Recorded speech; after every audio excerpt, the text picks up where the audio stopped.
السلام علیکم ورحمۃ اللہ وبرکاتہ۔ سامعین، آج ہندوستانی مسلمانوں کا بس ایک ہی مطالبہ ہے کہ ان کے ساتھ انصاف کیا جائے، ان کو کھل کر اپنی صلاحیتوں کا مظاہرہ کرنے دیا جائے، ان کے راستوں میں پیدا کی جانے والی رکاوٹوں کو ہٹایا جائے، ان کے تعلیمی راستوں کو ہموار کیا جائے، ان کو ذہنی تکلیف میں رکھ کر پیچھے نہ ڈھکیلا جائے۔ آج کے لیڈروں سے التجا ہے کہ وہ عدالتوں کو انصاف کرنے دیں، ان کے انصاف میں رکاوٹ نہ بنے۔ جو لیڈر انصاف پسند ہوتے ہیں وہ ہمیشہ قوم کا بھلا چاہتے ہیں۔ انصاف پسند ہونے کا مطلب ہے غیر جانبدار ہونا، ذاتی احساسات، جذبات اور تعصبات کو اپنے فیصلوں پر اثر انداز ہونے کی اجازت نہ دینا، اپنی راہ میں روڑے اٹکانے والے ذاتی تعصبات کا پتہ چلانا، ان سے نجات حاصل کرنے کی کوشش کرنا۔ ہندوستانی مسلمانوں کی گزارش ہے کہ کسی معاملے کا فیصلہ کرنے سے پہلے تمام فریقین کا نقطہ نظر سنیں، اچھے کام پر انعام دینے اور برے کام پر سرزنش کرنے کو مستقل شعار بنائیں۔ آپ جانتے ہیں کہ انصاف کسی بھی معاشرے کی خوبصورتی اور اس کی بنیادی ضرورت ہوا کرتی ہے۔ تمام طبقات سے تعلقات رکھنے والے لوگ ہمیشہ سے ایسے حکمرانوں کو پسند کرتے آئے ہیں جنہوں نے عدل اور انصاف کو اپنا شعار بنا رکھا ہے، خواہ وہ بادشاہ ہوں یا جمہوری حکمران۔ آج دنیا کے تمام قوانین کی بنیاد معاشی، معاشرتی اور سیاسی انصاف پر رکھی جاتی ہے، لہذا معاشرے کے لیڈروں سے بھی انصاف کی فراہمی کے لیے ہر ممکن کوشش کرنے کی توقع رکھی جاتی ہے۔ دوسری جنگ عظیم میں یورپ پر ہٹلر کے حملوں کے دوران انگلستان کے مختلف طبقات میں ملکی تحفظ کے متعلق سنگین قسم کے خدشات جنم لے رہے تھے۔ جب یہ خدشات چرچل تک پہنچائے گئے تو جواباً اس نے پوچھا، کیا ہمارے ملک میں عدالتیں لوگوں کو انصاف فراہم کر رہی ہیں؟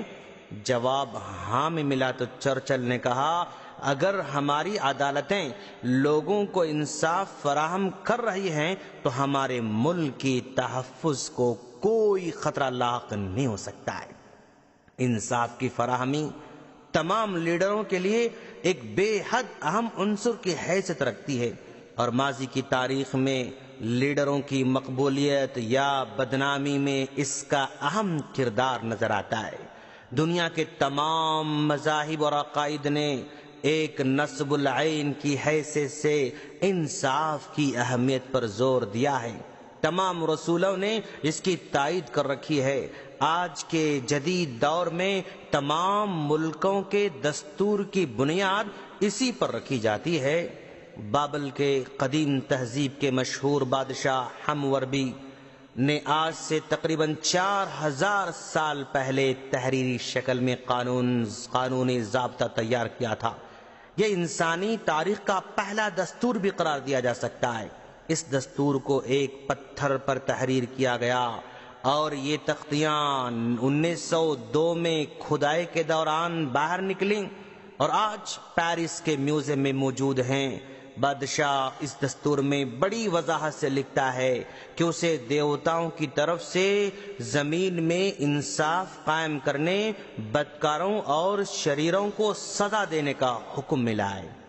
وہ اپنے جمع کردہ قوانین کو، دستور کو، قوم کو اچھی اور مضبوط حکومت فراہم کرنے والے کہہ کر پکارتا ہے۔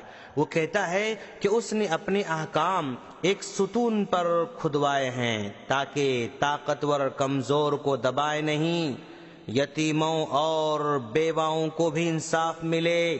اس کے پیش کردہ انصاف کی بنیاد آنکھ کے بدلے آنکھ کے اصول پر تھی۔ اس کے پیش کردہ قوانین بابلی معاشرے کے تمام طبقات کی خیر و عافیت کے ضامن تھے۔ غریبوں اور کمزوروں بشمول عورتوں، بچوں، غلاموں کو، طاقتوروں اور دولت مندوں کی ناانصافیوں سے خصوصی تحفظ فراہم کرتے تھے۔ بادشاہ نے اس ضمن میں مزید پیش رفت کرتے ہوئے جھوٹے الزاموں، جھوٹی گواہیوں اور قاضیوں کی طرف سے ہونے والی کسی طرح کی ناانصافی کے لیے بھی سزائیں تجویز کر رکھی تھیں۔ قدیم جاپان کے حکمران اپنے محلات کے باہر بڑے بڑے گھنٹیاں باندھا کرتے تھے جنہیں انصاف کے طالب آ کر بجایا کرتے تھے۔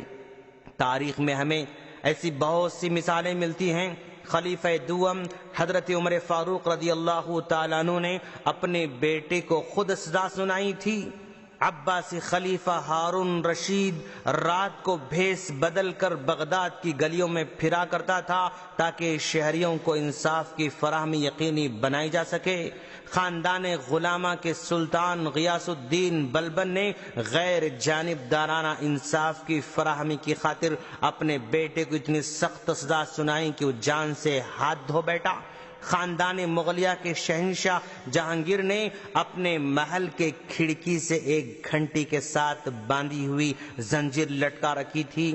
اسے زنجیر عدل کا نام دیا جاتا تھا اور عدل مانگنے والے آ کر اس زنجیر کو کھینچتے اور گھنٹی کو بجاتے تھے۔ ایسے بہت سے لیڈروں کی مثالیں بھی ملتی ہیں جو اپنے اوپر لگائے گئے الزامات کا دفاع کرنے کے لیے عام آدمیوں کی طرح عدالت میں پیش ہوئے تاکہ انصاف کی عملی شکل تاریخ کے مشاہدے کے لیے پیش کی جا سکے۔ ہمارے زمانے میں ایسے بھی بادشاہ ہیں جن کے خاندان کا آدمی جرم کرتا ہے، جج اس کو سزائے موت سناتا ہے، لیکن بادشاہ اس کو ٹالنے کی کوشش نہیں کرتا۔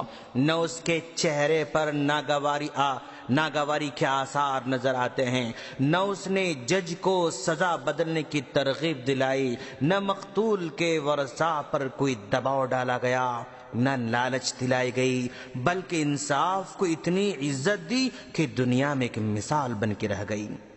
حکومتی ذمہ داروں کو چاہیے کہ ملک مکمل دیانتداری، بھروسہ مندی، منصف مزاجی، مضبوط کردار اور اعلیٰ اخلاقی کردار پیدا کریں۔ اپنے حکام اور اپنے ماتحتوں کے سامنے ہمیشہ سچ بولیں، مظلوموں کی آہ سے بچیں، کیونکہ مظلوم اور اللہ کے درمیان کوئی چیز حائل نہیں ہو سکتی ہے۔ حکومت ظلم سے نہیں چلائی جا سکتی ہے بلکہ حکومتیں انصاف سے چلائی جا سکتی ہیں۔ ہم اللہ سے دعا کرتے ہیں کہ باری تعالیٰ تو ہم تمام کو انصاف کرنے کی توفیق عطا فرما۔ آمین۔ السلام علیکم ورحمۃ اللہ وبرکاتہ۔